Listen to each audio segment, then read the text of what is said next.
So today's video comes from someone who went to see, if you may or may not be aware, Farage and Co are now doing a massive Leave Means Leave roadshow. And they've had some, shall we say, different Brexiteers. Now, we've done a video about this before, and last time they had David Davis and, who was it now? Can't remember her name. But she's from Labour. I can't for life remember her name. I can see her face, can't remember her name.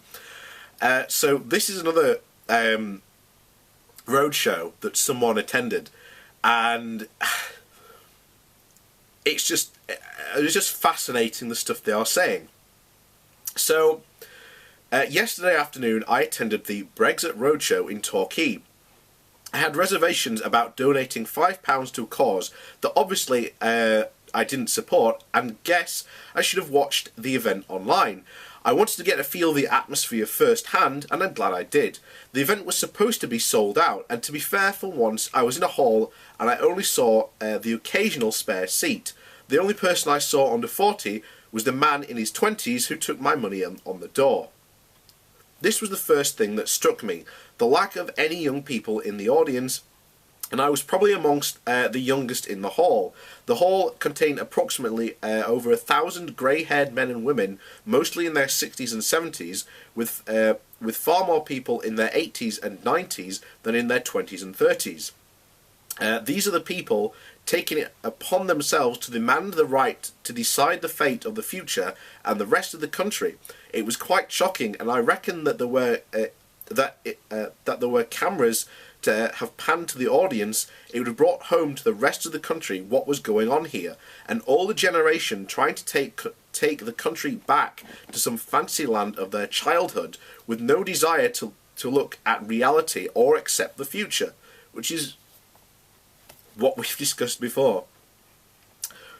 So these were the people who were actually at this event. So Tim Martin of Wetherspoons, Farage and Mogg were the main speakers, but before I could comment on their individual speeches, what was apparent was that no one was going to give any real facts. All speakers reverted to simple statements with no expansion or detail. We have heard the take back control, take back our fisheries, make Britain great again, etc. all before, but there was no attempt to deal with all the challenges that the reality of Brexit has thrown up. In fact, when they did address those issues, they chose to trivialise them. Martin actually claiming that trade across the Irish border was small and trivial to be easily sorted. Rees-Mogg jokingly that a no deal would mean a rise in the cost of caviar and that a few lorries might get delayed for a short time at Dover. This was the audience that really believes that life will be better on our own because they have no understanding or how the world works in the 21st century, and neither do they want to know that there is an obvious mistrust and dislike of Europe and all things European, in contrast to the cheers when the Commonwealth was mentioned. But that does raise the question of what part of the Commonwealth, bearing in mind that no one I saw. There was not one white face in the hall. There was no one non-white in the hall. Then Tim Martin, a man who runs a chain of pubs, put himself forward as the spokesperson for British businesses, and would be laughable, but these are not times to laugh. And the people listening to him did not seem to care. He talked of switching to non-European products being served in his bars, as if this would solve all the problems Brexit poses for British companies. He even called for a general boycott of EU products and talked about upholding democracy. The best thing anyone wishing to defend the democracy of our country could do would be to send him a message that he would understand. Do as I have done for the past 2 years and not set foot in one of his establishments. And I support that, by the way, boycott Wetherspoons. Because, if anything, especially post-Brexit, what we talked about this week about losing workers' rights, and the fact that there has just been a big strike, was it last week I think it was, of Wetherspoons and McDonald's workers supporting for more pay because their boss pays them terribly, and as I've said, once we leave the EU, all these rights where they have protections could suddenly disappear like that. And that is quite scary. So,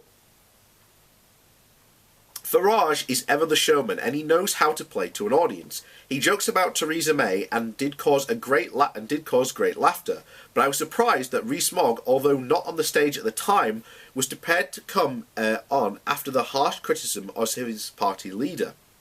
Farage wants to revive the People's Army and called on anyone in the hall to write and to go see their MP, whose contact details were on a sheet on everyone's chairs. They hate Sarah Wilson and they hate the Chequers deal and regard Theresa May as betraying the result of the referendum. They just want to leave the EU. They don't want to hear this what this might mean in reality. To them, they have achieved this wonderful thing which they have all been striving for the past 20 years and don't want another referendum. The people have spoken. Now the politicians have to get on with the job and make Brexit happen. It's going to be interesting to see how many respond to Farage's call for them to get back out on the streets and resurrect the fight of 2 years ago. Are they up for it? There is nothing new in the arguments of 2 years ago. Quite the contrary.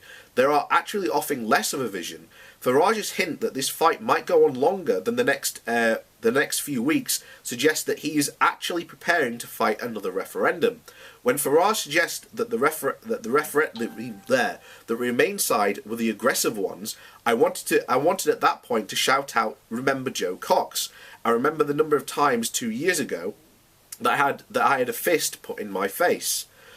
After Farage, Rees-Mogg was quite the come down, and his speech was much more subdued. His job was to tell the audience that Brexit was really a very simple thing to do, and it was being prevented from happening because of his colleagues in the government that were really not into the task. A no-deal scenario would not cause any long-term problems, obviously. So there you have it.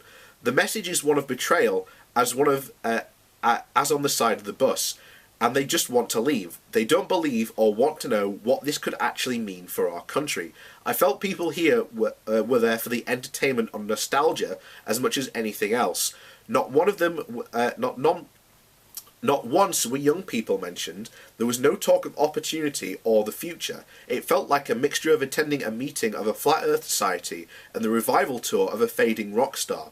What we need to do is expose them to the rest of the country and put forward our vision of its future. We have to win this. And sorry, I've got something down with a cold. So, yeah, I completely agree. A lot of these events and what they are doing and saying, they're not offering a vision. And even at the last referendum, they were never offering a vision. They were just saying, oh, we'll take back control. But they never said what that means. And there were people calling them out on what this actually means. And still today, this means nothing. There is a complete lack of facts that they are willing to accept and even want to even acknowledge on this fact. I mean, you've got Rees-Mogg joking that man of the people, as people are portraying him as, which is just bizarre, because I've said many times, Rees-Mogg does not care about your poor council estate ass. He does not give a damn. Just take it the joke he said about, oh, it's alright, caviar prices are going to rise. That doesn't mean nothing. I mean, in the past we went over some of his policies which would devastate local communities in the most poorest of regions. So these are the people who are driving the Leave vote. But it's not surprising because they don't want to fight again. A second referendum should happen. There is a ton of democratic reasons why a second referendum should happen. And not only that, but I've said this before, if they are so confident that this is still the will of the people, they should also be wanting a second referendum.